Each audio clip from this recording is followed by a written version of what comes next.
Salut à tous. À l'heure où nous parlons, le 20 avril 2026, le détroit d'Ormuz, le point d'étranglement énergétique le plus crucial de la planète, est fermé. Pas menacé, pas à risque, fermé. L'Iran l'a fermé le 2 mars, c'était il y a 49 jours.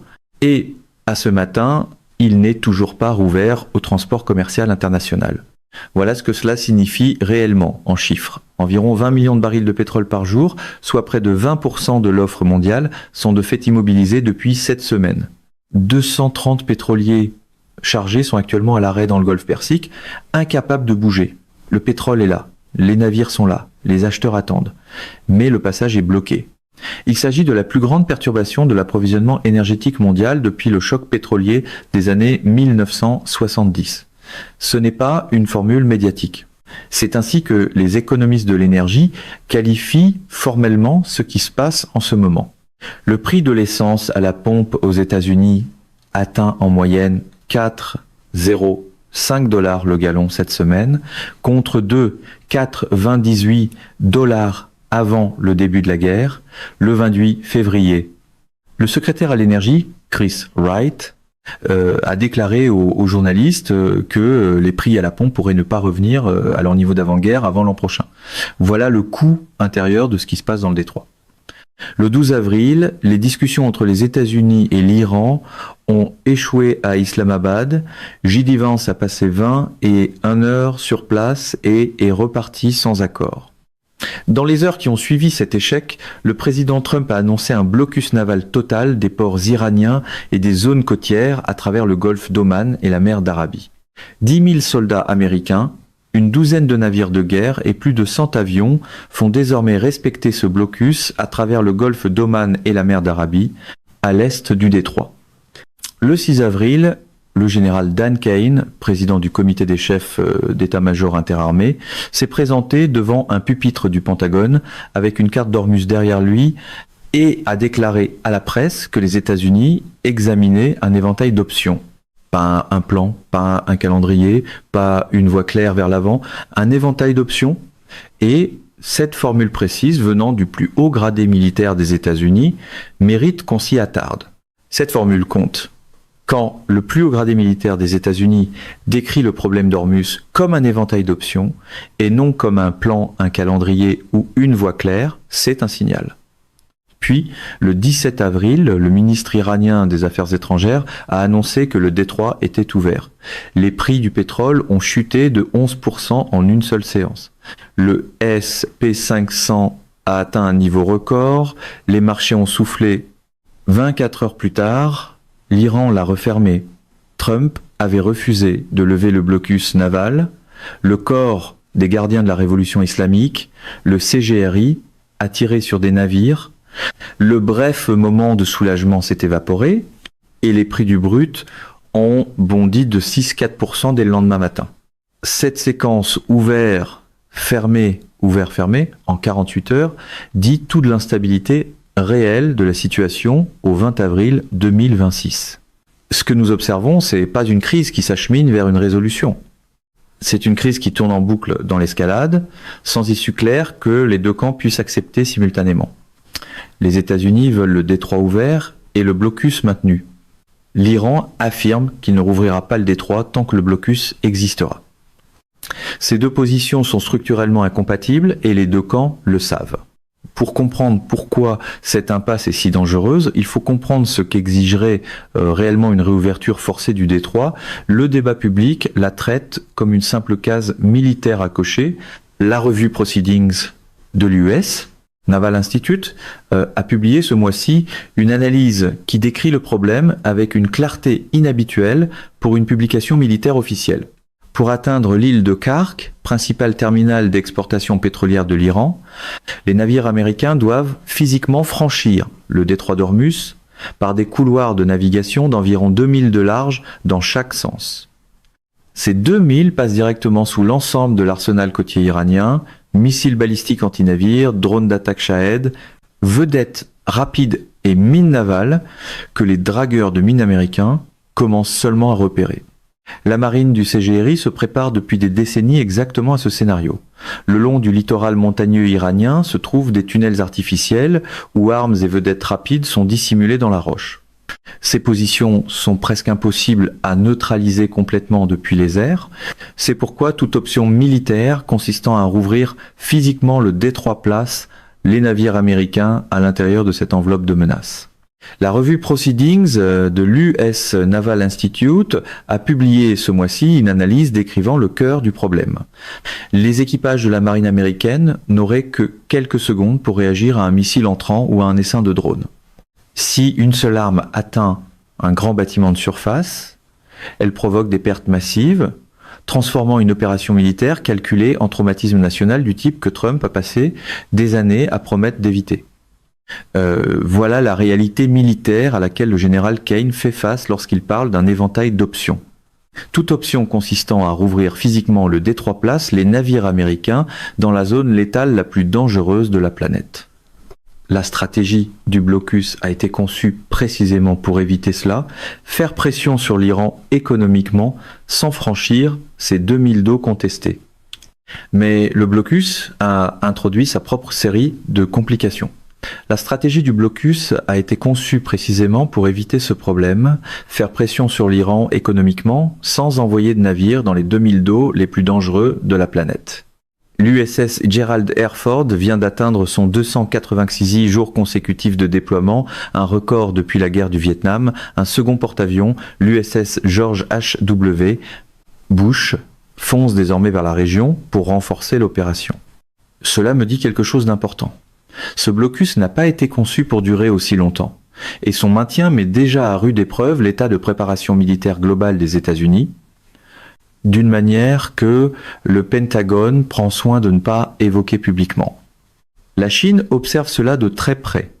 Pékin reçoit près de la moitié de son pétrole via Hormuz, et les navires battant pavillon chinois qui transportent du pétrole iranien sont désormais des cibles potentielles d'interception dans le cadre du blocus américain élargi.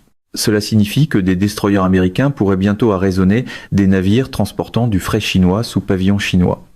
Un scénario que le Pentagone a explicitement reconnu et qui ajoute une dimension totalement différente à cette crise. Ce n'est pas un cas limite purement hypothétique. C'est un risque opérationnel bien réel qui ajoute une dimension géopolitique entièrement nouvelle à ce qui est déjà la crise énergétique la plus lourde de conséquences depuis 50 ans. La position de l'Iran se durcit aussi d'une manière structurelle précise. Le 19 avril, hier, le Parlement iranien a commencé à avancer vers une loi qui codifierait de manière permanente la perception d'un péage sur les navires transitant par le détroit. La question ne serait plus seulement de savoir comment résoudre une crise de guerre, mais à quoi ressemblera à long terme la gouvernance du point d'étranglement énergétique le plus important du monde. Si cette loi est adoptée, ni un cessez-le-feu, ni un accord sur le blocus ne régleront le problème de fond. La communauté internationale serait confrontée à un régime iranien permanent de péage sur une voie maritime que le droit international considère comme devant rester libre. La chef de la diplomatie de l'Union européenne, Kaja Kallas, a déclaré que tout système de passage payant créerait un précédent dangereux pour les routes maritimes mondiales. Le Royaume-Uni et la France mettent sur pied une mission multinationale d'escorte, sans calendrier de déploiement à ce stade. Ce qui rend ce moment particulièrement dangereux, c'est la convergence de 3 éléments. Un cessez-le-feu qui expire cette semaine, un blocus qui ne peut pas durer indéfiniment et une voie diplomatique qui a déjà échoué une fois. Ce qui se passera lorsque ce cessez-le-feu expirera sans qu'aucun nouveau pourparler ne soit programmé, voilà la question à laquelle tentent de répondre ce matin tous les marchés de l'énergie, tous les assureurs maritimes et tous les gouvernements dépendants du pétrole du Golfe. Les États-Unis imposent un blocus qu'ils ne peuvent pas maintenir éternellement face à un pays qui a déjà prouvé qu'il pouvait survivre plus longtemps à la pression. L'USS Gerald R. Ford est déployé depuis 286 jours consécutifs, un record depuis la guerre du Vietnam. L'équipage est épuisé, les cycles de maintenance sont en retard et le navire ne peut pas rester en position indéfiniment. Un second porte-avions, l'USS George H.W.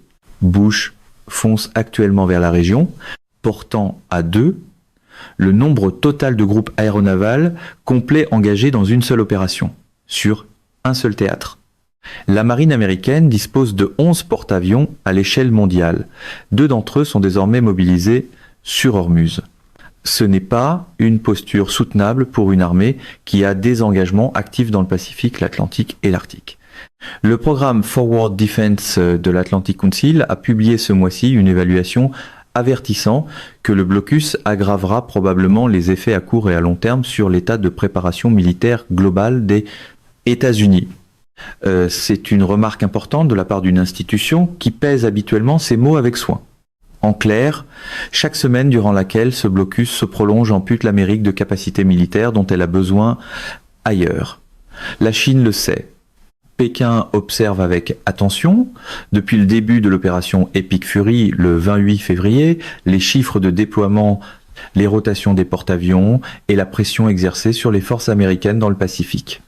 Et c'est ici que cette crise se rattache à quelque chose de bien plus vaste qu'un seul détroit. Ce qui se jouera dans les 2 prochaines semaines ne fixera pas seulement le prix du pétrole. Cela façonnera la manière dont se déroulera la prochaine décennie de compétition entre grandes puissances. Les dégâts économiques sont déjà verrouillés, quelle que soit l'issue de la voie diplomatique, et c'est précisément la partie de l'histoire qui est le plus systématiquement sous-traitée. La plus forte hausse mensuelle des prix du pétrole jamais enregistrée s'est produite en mars 2026. Ce n'est pas un risque projeté. Cela s'est déjà produit. L'économie mondiale a absorbé en un seul mois calendaire un choc sans précédent moderne. Le Brent s'établissait à 38 $ le baril au 17 avril, même après une baisse de 9% à la suite de l'annonce d'une réouverture temporaire du détroit par l'Iran. Avant la guerre, il se négociait bien en dessous de ce niveau. Les tarifs du fret maritime sur les liaisons Asie, États-Unis ont bondi de 29% dans les semaines qui ont suivi la fermeture du détroit, selon les données de FreightWaves du début avril. Ce coût se répercute directement sur les prix à la consommation dans chaque économie dépendante des importations, et il s'alourdit chaque semaine tant que le détroit reste bloqué. L'aluminium, les engrais et l'hélium, 3 marchés fortement liés aux chaînes d'approvisionnement du Golfe, subissent tous de graves perturbations depuis mars. L'impact sur les engrais est particulièrement significatif. La saison des semis de printemps est en cours et le coût des intrants a explosé au pire moment pour les agriculteurs. 230 pétroliers chargés sont toujours immobilisés dans le golfe Persique cette semaine. Le pétrole a des acheteurs. Les navires sont prêts. Mais le passage est bloqué. Le dommage mondial n'est pas seulement une flambée temporaire des prix qui s'inverseraient à la réouverture du détroit. Il s'agit d'un dommage structurel aux chaînes d'approvisionnement qui prendra des mois à être réparé. Maersk, l'un des 2 plus grands groupes maritimes au monde, a réagi avec prudence même à la brève annonce de réouverture du 17 avril. Le groupe a indiqué qu'il suivait les recommandations de ses partenaires de sécurité, qui préconisaient toujours d'éviter le détroit, et que ces recommandations n'avaient pas changé malgré la déclaration iranienne. C'est là le véritable signal. Le plus grand opérateur maritime de la planète ne repasse pas par Ormuz après une fenêtre d'ouverture de 24 heures. La confiance institutionnelle qui faisait de ce détroit un corridor commercial fiable a été endommagée d'une manière qui ne se répare ni vite ni à bas coût. À présent, la dimension chinoise est bien plus compliquée que la présentation publique selon laquelle la Chine profiterait d'un pétrole iranien bon marché. La réalité est bien plus inconfortable pour Pékin. La Chine reçoit environ 40 à 45% de l'ensemble de ses importations de pétrole par Ormuz. Pas seulement du brut iranien, mais aussi du pétrole saoudien, koweïtien, irakien et émirati, qui transitent tous par les mêmes couloirs de navigation de 2000 que l'Iran contrôle désormais. Quand l'Iran a fermé le détroit le 2 mars, la Chine a perdu du jour au lendemain l'accès à près de la moitié de son circuit d'importation pétrolière, sans route alternative prête à combler le manque à cette échelle. L'économie chinoise, déjà sous pression, en raison des dynamiques commerciales et de la demande intérieure, a absorbé ce choc sans solution de remplacement prête à combler le vide. Pékin a d'abord obtenu un accès préférentiel. L'Iran a autorisé les navires battant pavillon chinois à transiter pendant les premières semaines de la fermeture. Cela reflétait la profondeur de la relation économique bâtie au fil des années sur le commerce pétrolier de l'ère des sanctions. Mais cet arrangement avait des limites que l'Iran a fini par rendre claires. Cet arrangement s'est brisé fin mars, lorsque l'Iran a bloqué 2 navires chinois tentant d'entrer dans le détroit, révélant que même Pékin n'est pas exempt lorsque l'Iran décide d'utiliser ce point d'étranglement comme instrument de pression. Le 26 mars, la Chine a obtenu un accès aux côtés de la Russie, de l'Inde, de l'Irak et du Pakistan. Le 2 avril, les Philippines ont obtenu un accès après des discussions séparées. Aucun de ces arrangements n'est permanent. Ce sont des concessions tactiques que l'Iran gère pays par pays et qu'il peut retirer pays par pays. L'Iran ne se contente pas de fermer le détroit à l'Occident. Il met en place un système d'accès sélectif, décidant qui passe et à quelles conditions. C'est une forme de levier fondamentalement différente et plus puissante qu'une fermeture générale. Et cela fonctionne déjà comme instrument de politique étrangère. Ce modèle d'accès sélectif est la dimension la moins analysée de l'ensemble de la crise d'Ormuz et celle qui porte la plus longue queue stratégique. Si l'accès sélectif devient la nouvelle norme, l'Iran aura transformé le point d'étranglement énergétique le plus critique du monde en outil permanent de sa politique étrangère. La voie du Conseil de sécurité de l'Organisation des Nations Unies est déjà fermée. Bahreïn a déposé le 2 avril une résolution autorisant l'usage de la force pour ouvrir le détroit. La Russie et la Chine y ont opposé leur veto le 7 avril. Cette porte est close. Il reste à la communauté internationale 3 voies réalistes. La campagne de pression du blocus américain, la mission d'escorte franco-britannique sans calendrier de déploiement et des pourparlers directs qui ont déjà échoué. Aucune de ces voies n'offre de trajectoire claire vers une résolution dans un calendrier compatible avec la pression économique et militaire que les deux camps accumulent désormais. Le blocus fonctionne dans un sens limité. Il empêche les exportations pétrolières iraniennes et accroît la pression économique sur l'Iran. Mais l'Iran a montré qu'il pouvait absorber cette pression plus longtemps que Washington ne l'avait anticipé lorsque le blocus a été annoncé pour la première fois, le 12 avril. Le principal négociateur iranien, Mohammad Bagher Ghalibaf, a été direct cette semaine à la télévision d'État. Il est impossible pour les autres de passer par Ormuz tant que l'Iran ne le peut pas. Cette formule relie directement le blocus américain et la fermeture du détroit dans une seule et même équation, et signale que l'Iran ne les dissociera pas à la table des négociations. Le fragile cessez-le-feu de 2 semaines expire cette semaine. Il n'existe ni second tour de négociation confirmé, ni cadre convenu sur ce qui se passera ensuite. Cela signifie que la situation au 20 avril est réellement ouverte et que le prochain mouvement de Washington ou de Téhéran pourrait faire basculer toute la trajectoire de cette crise. Exet a dit à l'Iran le 6 avril « Choisissez avec sagesse ou faites face à un blocus et à des bombardements sur les infrastructures, l'électricité et l'énergie, une menace bien réelle, mais dont les conséquences dépassent largement le détroit. Cette option d'escalade est réelle, mais elle porte aussi des conséquences qui vont bien au-delà du détroit et bien au-delà de l'Iran lui-même. » Ce qui se dessine ici, c'est un point de décision qui ne peut plus être reporté beaucoup plus longtemps. La voie militaire est dangereuse, le blocus n'est pas soutenable indéfiniment, la voie diplomatique est brisée. Et l'horloge économique continue de tourner jour après jour tant que 230 pétroliers restent immobilisés et que les chaînes d'approvisionnement mondiales demeurent perturbées. Il existe une option militaire que le Pentagone étudie et dont presque personne ne parle dans le débat public, et c'est peut être le point de décision le plus lourd de conséquences de toute cette crise. L'île de Kark, petite île du nord du golfe Persique, à environ 25 km des côtes iraniennes, abrite l'infrastructure pétrolière la plus importante dont dispose l'Iran. 90% des exportations pétrolières iraniennes transitent par le terminal de l'île de Karg. Ce n'est pas une cible symbolique. C'est la bouée économique de l'État iranien. Et elle se trouve à l'intérieur du golfe Persique. La revue Proceedings de l'US Naval Institute a exposé explicitement ce scénario en avril 2026. S'emparer de l'île de Karg, ou la détruire, et l'Iran perd sa capacité économique à soutenir une posture prolongée dans le détroit. Mais cette logique contient une contradiction fatale, qui fait de Karg l'une des options les plus dangereuses sur la table. Et tout commence avec la géographie même du golfe Persique. Pour atteindre Karg, toute force navale américaine doit physiquement franchir le détroit d'Ormuz, c'est, à dire exactement, la zone létale déjà décrite en détail. Ce n'est pas une note de bas de page dans un plan. C'est la contradiction opérationnelle centrale qui rend le scénario de Karg si difficile à exécuter en sécurité.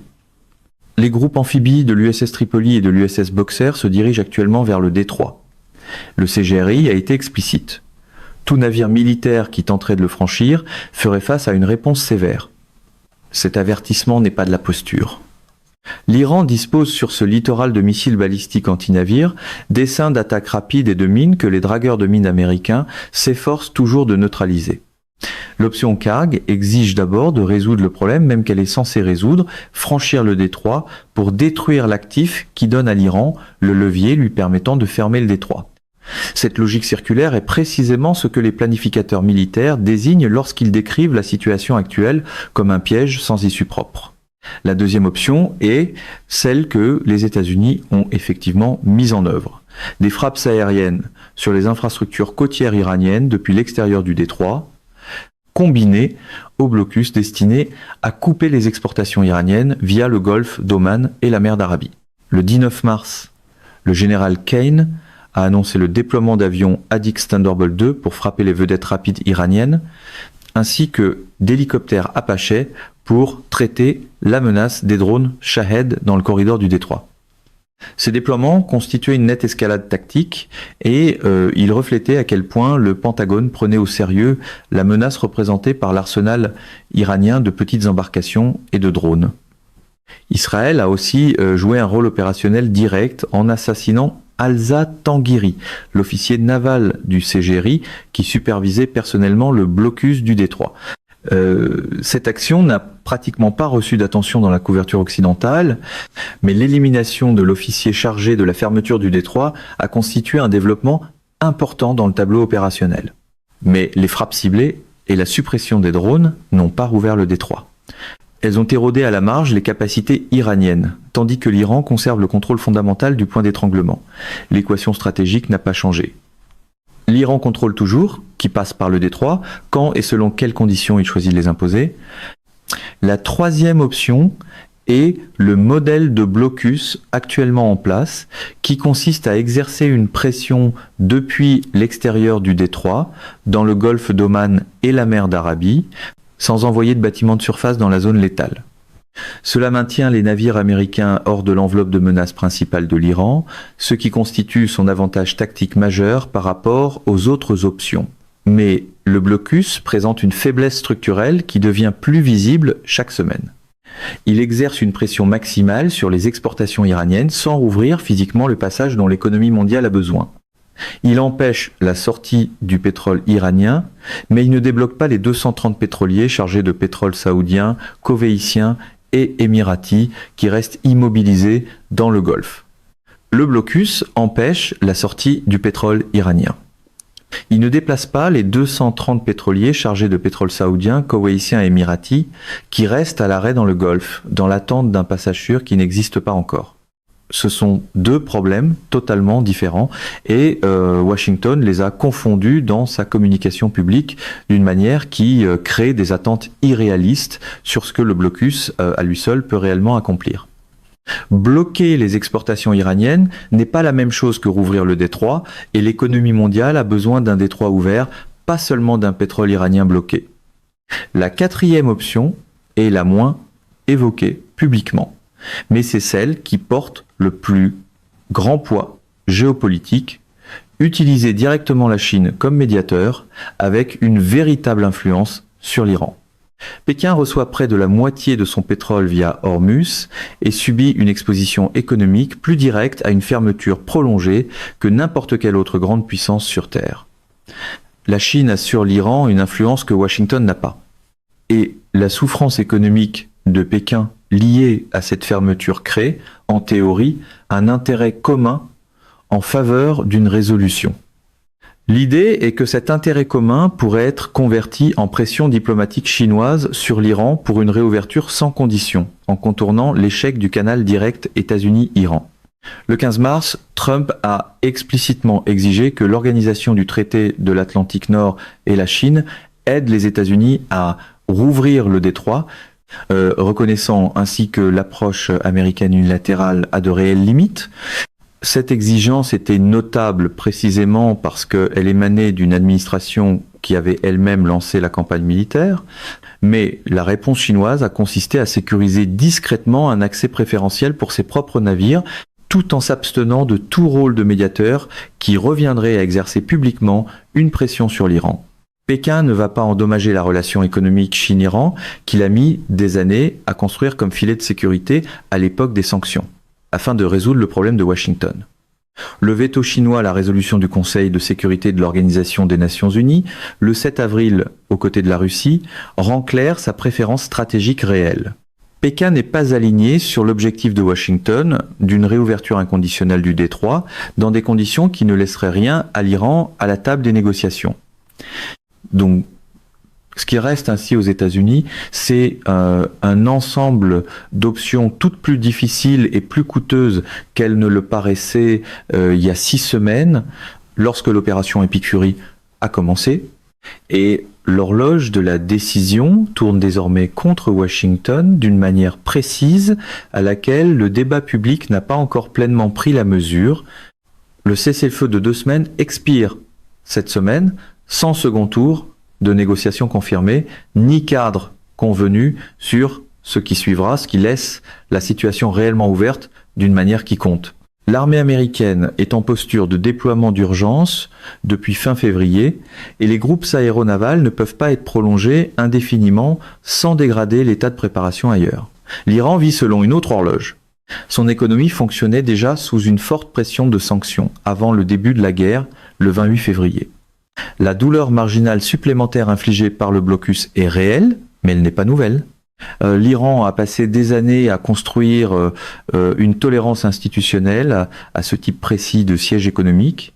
Le fait que le Parlement iranien avance vers une loi permanente sur les péages le 19 avril me dit comment l'Iran lit le moment présent.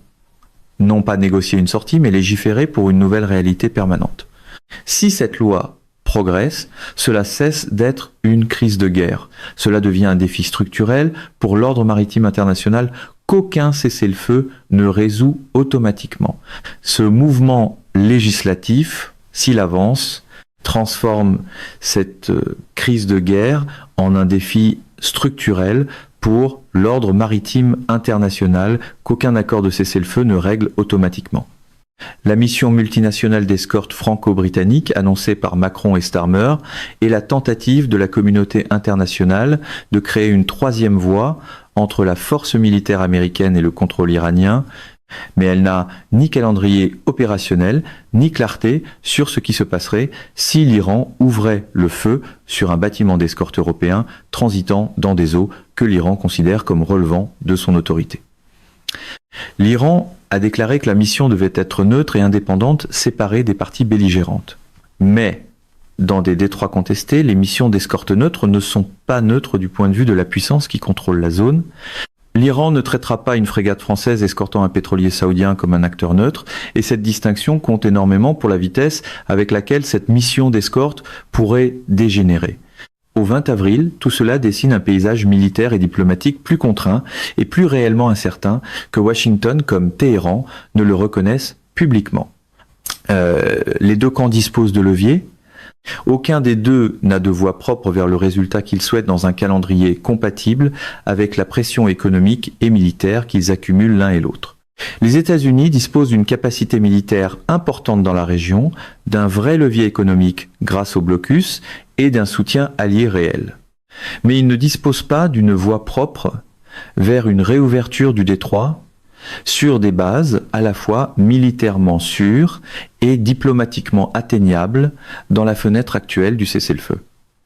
L'Iran n'a pas non plus de voie vers une fermeture indéfinie. La pression économique est réelle. Le coût intérieur est réel. Et l'isolement international qu'entraînerait un système de péage permanent est réel. Ce que les deux camps ont aujourd'hui, c'est du levier sans cadre de négociation. Et c'est historiquement ainsi que les crises escaladent au-delà du point que les deux parties avaient initialement l'intention d'atteindre. Ce que les deux camps ont aujourd'hui, c'est du levier. Et le levier sans cadre de négociation est la manière dont les crises escaladent au-delà du point que les deux parties avaient initialement l'intention d'atteindre. Voilà la dynamique à surveiller dans les jours qui viennent.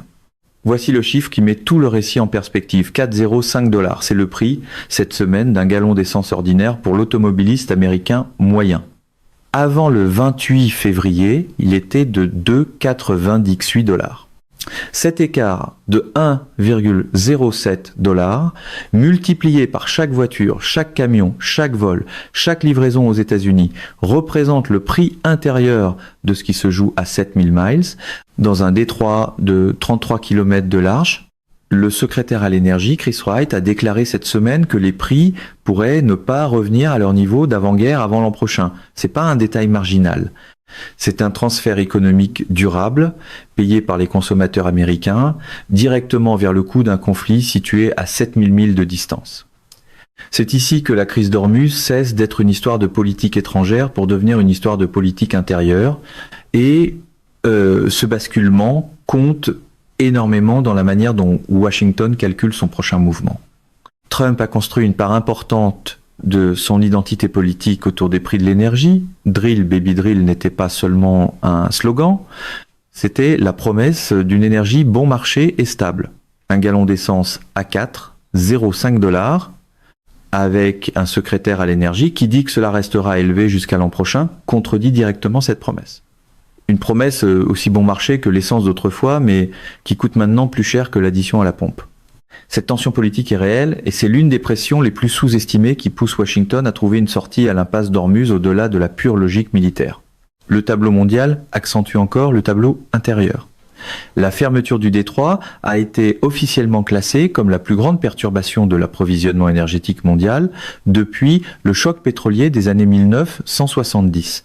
C'est une affirmation sur l'ampleur de ce qui s'est déjà produit et non une projection de ce qui pourrait arriver si la situation empirait. Les pays d'Asie et d'Europe, qui importent l'essentiel de leur pétrole du Moyen-Orient, ont subi l'impact le plus rude. La Corée du Sud, le Japon, l'Inde, tous paient une prime énorme pour une énergie qui aurait dû circuler normalement.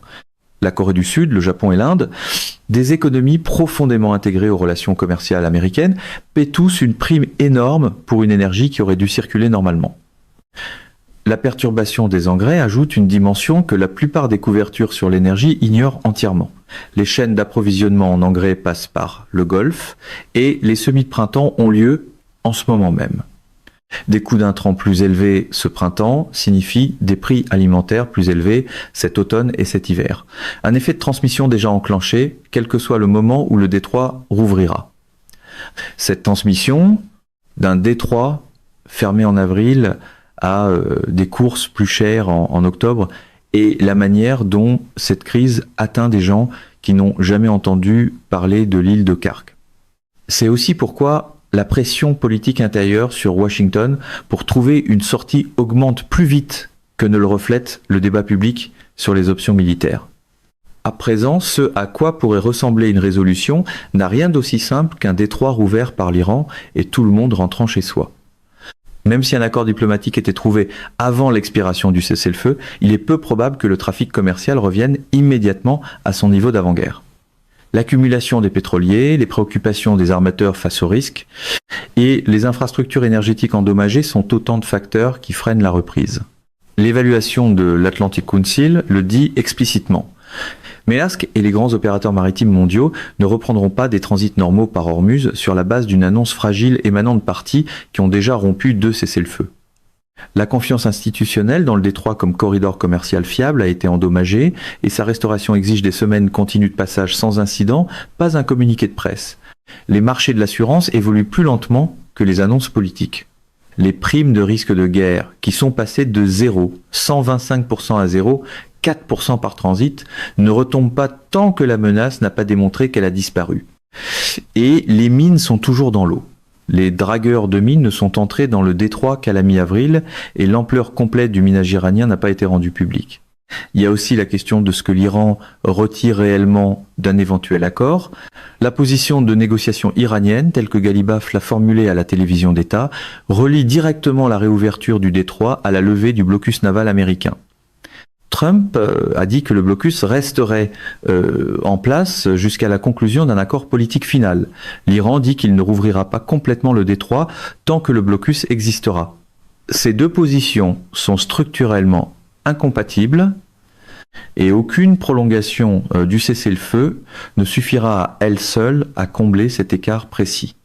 La seule résolution réaliste passe par un accord séquencé. L'Iran s'engage à rouvrir, Washington s'engage à un retrait défini du blocus. Avec vérification, les deux camps peuvent le présenter comme une victoire. Ce cadre est techniquement réalisable. L'obstacle, c'est que les deux camps manquent aujourd'hui de l'espace politique intérieur nécessaire pour être vus comme faisant des concessions à l'autre. Ce cadre est techniquement réalisable. L'obstacle n'est pas mécanique. C'est le fait que les deux camps manquent aujourd'hui de l'espace politique intérieur nécessaire pour être vus comme faisant des concessions à l'autre. Ce type de cadre séquencé est techniquement réalisable. L'obstacle n'est pas la mécanique. L'obstacle est que les deux camps manquent aujourd'hui de l'espace politique intérieur nécessaire pour être vus comme faisant des concessions à l'autre. Le fait que le Parlement iranien avance vers une loi sur les péages le 19 avril signale que les durs en Iran travaillent activement à refermer davantage cet espace politique. Tout accord qui ressemblerait à un recul par rapport à la position affichée par l'Iran devient plus difficile à vendre sur le plan intérieur et cette contrainte est réelle, pas seulement rhétorique. Washington fait face à sa propre version de la même contrainte. Tout accord qui laisserait à l'Iran un contrôle résiduel sur le détroit se heurterait à une opposition féroce de la coalition qui a soutenu la guerre. Cette réalité politique resserre simultanément l'espace de négociation des deux côtés. Ce qui explique pourquoi l'impasse actuelle est plus durable qu'elle n'en a l'air vue de l'extérieur. Chaque camp veut sauver la face, si bien que la table des négociations ressemble désormais davantage à une scène de conférence de presse qu'à un lieu de résolution de crise. Ce que cette situation révèle en temps réel, c'est quelque chose d'important sur la manière dont se terminent réellement les conflits autour des infrastructures critiques. Il se termine rarement par une victoire militaire nette qui tranche définitivement la question stratégique de fond. Il se termine par l'épuisement et par l'accumulation des coûts des deux côtés. Les deux camps accumulent la pression jusqu'à ce que le coût de la poursuite dépasse la valeur de la position défendue. Et ce calcul est en train d'évoluer à la fois pour Washington et pour l'Iran. L'économie iranienne était déjà fragile avant le 28 février. Cette semaine de fermeture, un blocus naval et la destruction d'infrastructures militaires importantes constituent une pression réelle et cumulative. La position de Washington est elle aussi plus contrainte que ne le suggèrent les déclarations publiques assurées de Exet. 2 porte-avions proches de leur limite de déploiement, un blocus qui épuise l'état de préparation globale, une essence A4, 0,5 $ et aucun cadre de suivi. Ce ne sont pas les conditions d'un camp disposant d'un temps illimité et d'options sans fin. Et les deux camps le savent, même si aucun ne le dit encore publiquement. La crise d'Ormuz prendra fin, le détroit rouvrira, les pétroliers repartiront. La question est de savoir à quoi ressemblera le système international de l'autre côté, savoir si l'ordre maritime fondé sur des règles qui a soutenu le commerce mondial pendant 50 ans sortira intact ou fondamentalement altéré est le véritable enjeu de cette crise. Si la loi iranienne sur les péages est adoptée et acceptée comme condition de réouverture, elle créera un précédent pour chaque point d'étranglement stratégique sur terre. Bab el-Mandeb, le détroit de Malacca, les détroits turcs. Chaque puissance côtière disposant d'un levier sur une voie maritime critique aura observé ce qu'a fait l'Iran et en aura tiré ses propres conclusions. C'est la conséquence stratégique la plus profonde de cette crise. Pas les prix du pétrole, pas les déploiements militaires, pas même les termes du cessez-le-feu. C'est la question de savoir si la liberté de navigation subsiste comme réalité fonctionnelle ou devient un principe que les puissances invoquent quand cela les arrange et ignorent dans le cas contraire. Cette question ne recevra pas de réponse cette semaine, mais les décisions prises à Washington et à Téhéran dans les prochains jours en façonneront la réponse pour des décennies. Et c'est pourquoi ce détroit, large de 33 km à son point le plus étroit, est aujourd'hui le morceau de géographie le plus lourd de conséquences sur Terre. Mesdames et messieurs, notre émission d'aujourd'hui s'arrête ici. Nous vous invitons à partager votre avis personnel dans la section des commentaires ci-dessous. Plume Pratique vous salue et vous donne rendez-vous très bientôt.